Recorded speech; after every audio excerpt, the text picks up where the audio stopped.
Hello दोस्तों, आपका अपने चैनल गजब की सैर में स्वागत है। मैं आपका होस्ट अश्विनी मक्कू। आप लोगों का भरपूर प्यार और सहयोग मिल रहा है। आशा करता हूँ कि आगे भी मिलता रहेगा। आपसे अनुरोध है कि गजब की सैर परिवार का सदस्य बनने के लिए चैनल को सब्सक्राइब कर लें, जिससे आपको नई वीडियो का अपडेट तुरंत मिल जाएगा। लाइक और शेयर करना भी ना भूलें। धन्यवाद। जय माता दी। इस समय हम देवी देहरा में हैं, जो पठानकोट चंबा हाईवे पर एक छोटा सा सुंदर सा शहर है। यहाँ पहुँचने के लिए दिल्ली से पठानकोट से टैक्सी या बस द्वारा वाया धुनेरा बनीखेत होकर यहाँ पहुँचा जा सकता है। दिल्ली से यहाँ की दूरी लगभग 570 किलोमीटर है। डलहौजी से देवी देहरा लगभग 13 किलोमीटर है।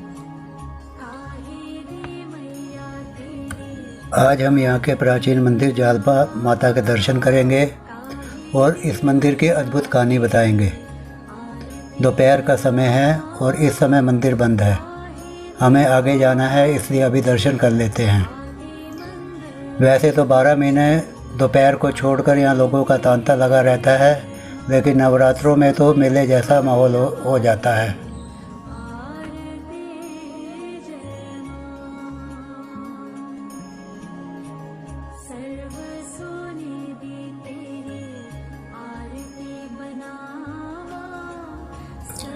देवी देहरा स्थित माता जालपा मंदिर न केवल ज़िले बल्कि समूचे हिमाचल प्रदेश सहित अन्य राज्यों के लोगों की आस्था का प्रतीक बनता जा रहा है। इस मंदिर की एक अद्भुत कहानी है। कहा जाता है कि प्राचीन काल में फ्रोटका गांव में एक राणा परिवार रहता था। परिवार में एक लड़का जिसका नाम शक्ति था 4 धाम तीर्थ यात्रा पर निकला। वह जिस स्थल पर गया, तीर्थ स्थल का पवित्र जल एक कलश में इकट्ठा करता रहा। बहुत दिनों बाद जब वह घर आया तो उसने तीर्थ स्थल के जल को, जो कलश में था, अनाज के भंडारण पेड़ू में रख दिया। समय व्यतीत होता रहा। परिवार के सदस्य उस पवित्र तीर्थ जल को भूल गए। तत्पश्चात उस जल से एक पिंडी का रूप धारण हो गया।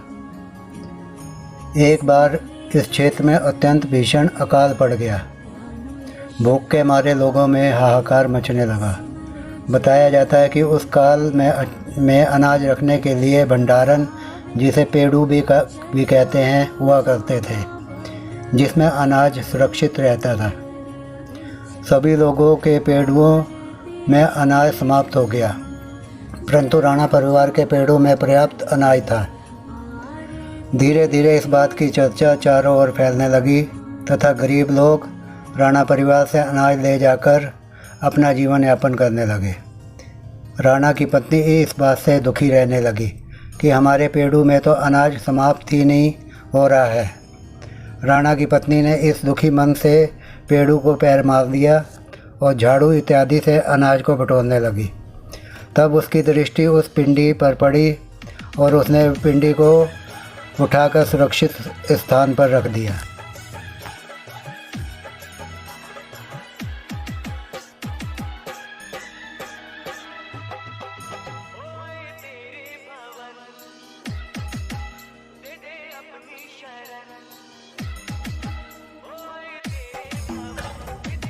ऐसे में माता जालपा सोपन में आई और कहा, राणा, मैं आपके घर सुख समृद्धि के लिए आई थी। अब मैं यहाँ नहीं रहूँगी। तेरी पत्नी ने मेरा निरादर किया है। मुझे यहाँ से दूर चंबा की ओर ले चलो। प्रातःकाल राणा ने घटना सहित पंडित को स्वप्न का वृतांत सुनाया।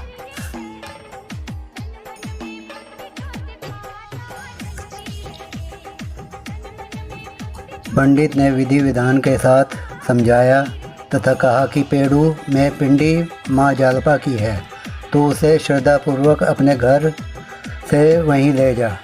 यह सुन राणा माता की पिंडी को फ्रोटका ले आया और जब मनोला नामक स्थान पर पहुँचे तो आगे का रास्ता ही नहीं दिखाई दिया।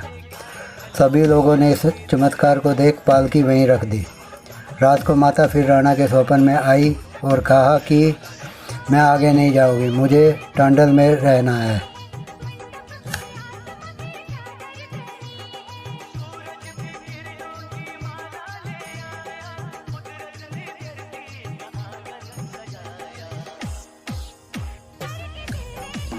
कहा जाता है कि जहाँ माता ने विश्राम किया वह स्थान आज भी उनके प्रतीक के रूप में विद्यमान है। इस प्रकार दूसरे दिन सुबह पालकी टांडल पहुंचा दी गई और विधि विधान पूर्वक माता जालपा की स्थापना की गई। इसके बाद माता ने चंबा के तत्कालीन राजा को स्वप्न में कहा कि तू मेरे मंदिर का निर्माण करवाएगा।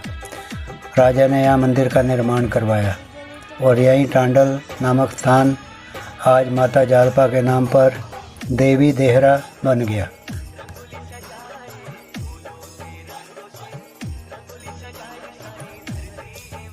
कहा जाता है कि इसके बाद एक बार भयंकर बाढ़ भी आई जिसमें सब कुछ उथल पुथल हो गया, पर माँ जालपा की प्रतिमा जो पिंडी रूप में है वहीं स्थिर रही।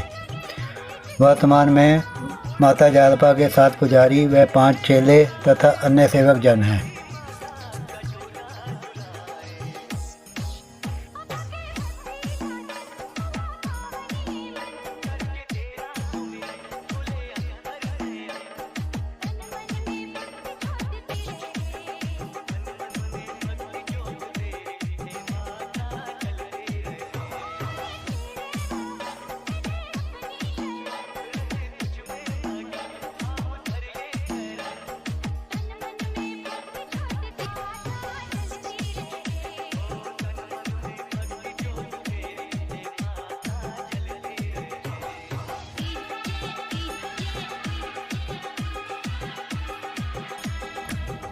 प्रत्येक वर्ष माता जालपा के यहाँ जन्माष्टमी को 3 दिन मेले व उसके बाद पुनः 15 दिनों पश्चात 5 मेलों का आयोजन होता है।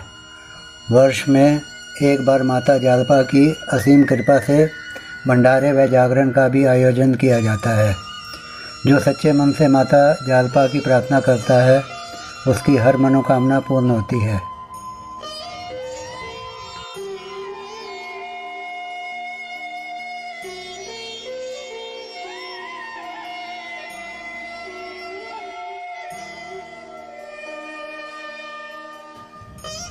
जय माता दी।